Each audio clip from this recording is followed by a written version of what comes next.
Today I want to tell you about some of the biggest mistakes I made buying tools as a beginner woodworker. But hey, don't worry, the solution to this is not always go buy the more expensive premium tool. I'm here to save you some money, all right?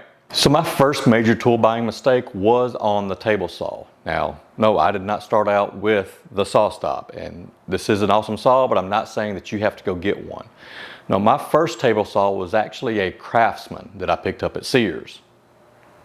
Are they still in business? So this was back before I even knew that there were woodworking specialty stores like Rockler and Woodcraft. So I just went down to my local Sears to see what kind of tools they had, saw a table saw. Hey, I need a table saw if I'm going to do woodworking, so I picked up what they had.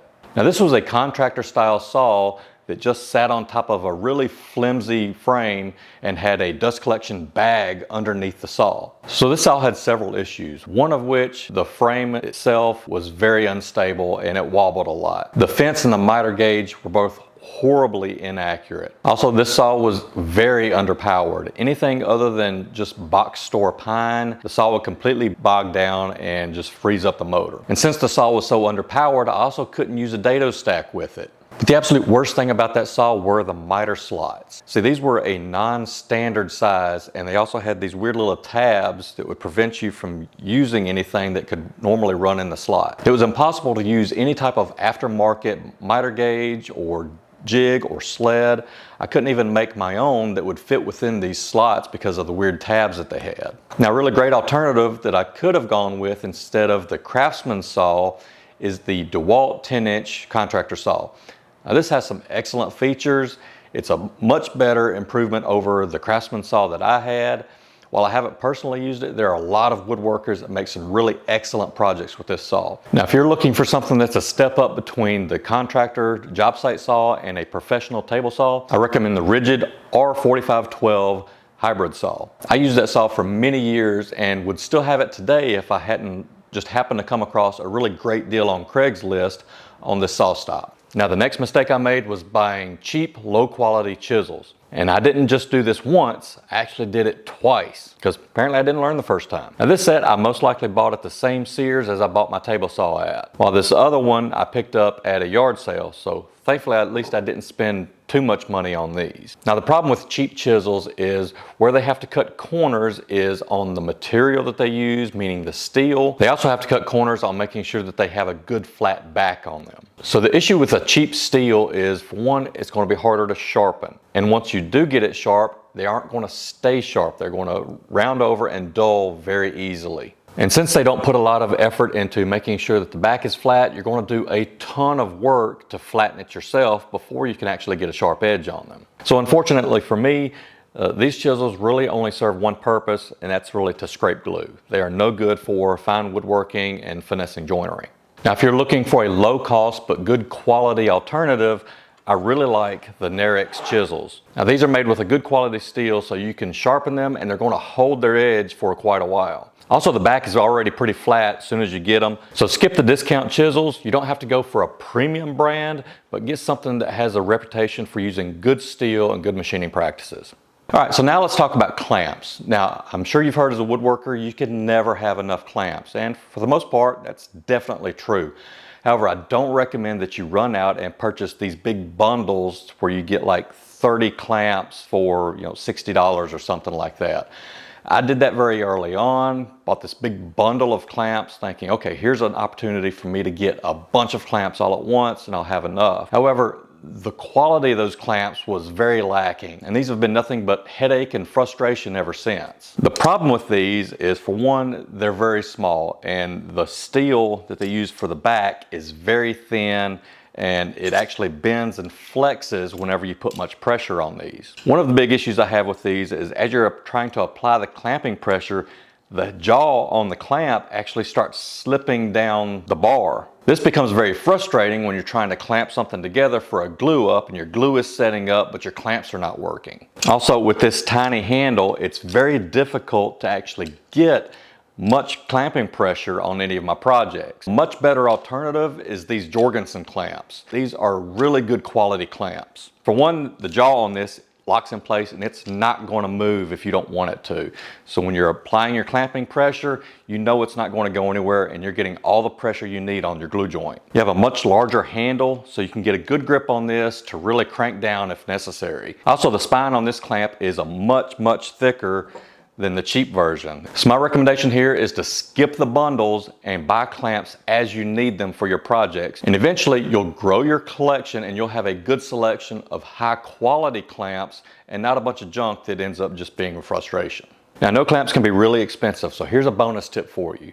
A couple of times a year, the major retailers are going to have a sale where you can get clamps 40, 50, sometimes even 60% off. And one of those days is almost always the day after Thanksgiving. So after you eat your turkey, make sure you don't sleep in the next morning. Get up and grab that deal because they sell out fast. Now, I just told you how I regret going cheap on my chisels and my clamps. However, I regret spending too much on a dedicated dovetail saw. Now, while these type of saws are really nice, they're actually not recommended for a beginner because they can be kind of difficult to use at first. Now, I'm not saying that you need to run out to your local Lowe's or Home Depot and just get a saw that they have on the shelf. Those are no-go. Those are made for pruning trees and tree limbs, not for fine woodworking. No, what I recommend instead for getting into fine joinery and woodworking is a Japanese type saw. This is a much more beginner friendly type of saw since it cuts on the pull cut instead of on the push cut like a Western style saw does. A lot of people find that just a lot easier to control. Now, where this type of saw can run you, in this instance, $100 up to $200, $300, even $400 for a traditional Western style saw, your Japanese style saws can be purchased for around 30 bucks. So it's a huge savings on something that's actually a lot easier, a lot more beginner friendly. And even with me having both types, 9 times out of 10, this is the saw I'm reaching for whenever I'm doing any fine woodworking. All right, my next tool buying regret is a belt sander. Now, this serves really no purpose in my shop these days. I think I picked this up back when I was doing a bunch of cutting boards, and I thought, oh, this will really speed up the amount of time that I spend sanding and flattening the cutting boards. That was just not the case. This tool is very unwieldy. I fired the first few cutting boards off my bench and completely across my shop when the sandpaper caught on them. And after that, it leaves gouges in the work, which takes even more time to sand out, and was just a complete waste of time and money. A much better option is a good random orbit sander. Now, you're going to have a lot more control over this, and it's going to leave a smooth surface on your project. Also, these are a lot more easy to handle. It's not going to get away from you or sling your project across the shop. So this is a lot easier and a lot safer option to go with. I use this for pretty much every project that comes through my shop. All right, I'm pretty sure this next one is going to generate some hate. So my next tool buying regret is the JSM Dow Master Jig Set kit, whatever they call it. You see, when I first started getting into building furniture, I saw a lot of people in magazines and on YouTube using this jig setup to build their furniture. They talked about how fast and easy it was. It was so much better than doing the traditional methods with dowels or other joinery. So I thought I just had to have one of these because it was going to make this huge difference in the way that I built furniture. But in reality, I very rarely use dowels in my woodworking to build my furniture. I've used this jig maybe twice since I got it, however many, 8, 10 years ago. It's just not something that fits in with the type of woodworking that I do in my shop. Now, don't get me wrong, this is a great jig for the people that like to do dowel joinery. I guess what I'm trying to get at here is it doesn't make sense to just go out and buy something because you see a lot of other woodworkers using it and they're all saying it's the latest, greatest thing that's going to completely change the dynamics of woodworking. Make sure it actually makes sense in your shop before you run out and spend that money. Probably another controversial choice, but another regret is picking up the Fuji spray system. This is another tool that I used maybe 3 or 4 times before I realized it's just not the right fit for me and for what I like to do in the shop. See, at the time that I bought this, I really disliked the entire finishing process, almost as much as I despise sanding today. And I realized later that that was because I had not yet found the finishing process that I was comfortable with and that I was good at. Now, once again, I'm not saying this is a bad tool. Again, this is a great setup if you enjoy and you're good at applying a spray finish. All right, so my next tool buying regret is my joiner. And not so much that I got a joiner, but that I got this specific joiner. You see, when I started looking for a joiner, there were a lot of warnings that I got from other woodworkers not to get a small 6-inch or smaller joiner at all and save up for an 8-inch. Go ahead and get something bigger than what you think you need because you're going to grow into it at some point.